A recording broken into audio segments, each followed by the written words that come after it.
আসসালামু আলাইকুম।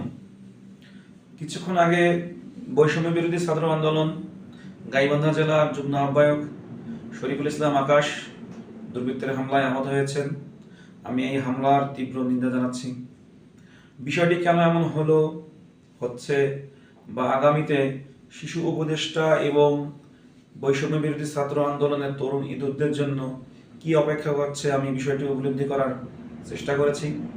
তাতে আমার মনে হয়েছে বিপ্লব আর বিক্ষোভ এক জিনিস নয়। বিক্ষোভ হচ্ছে কোনো কিছুর প্রতিবাদ করা, আর বিপ্লব হচ্ছে কোনো কিছুর প্রতিবাদ করে সেটাকে সরিয়ে ফেলে সেই স্থলে নতুন কিছু প্রতিষ্ঠা করা। আমরা যেটাকে বলতে চাচ্ছি নতুন রাজনৈতিক বন্দোবস্ত। রাষ্ট্র গঠন প্রক্রিয়ায় বৈষম্য বিরোধী ছাত্র আন্দোলনের তরুণ ভাইদেরকে পাওয়া যাচ্ছে না। প্রতিটি জায়গায় রাষ্ট্রের প্রতিটি স্থলে দক্ষ মানুষের অভাব বোধ করা যাচ্ছে। মনে হচ্ছে আমাদের দেশের সমস্যাটা খুব মারাত্মক। রাজনৈতিক জ্ঞানের অভাব বোধ করা যাচ্ছে।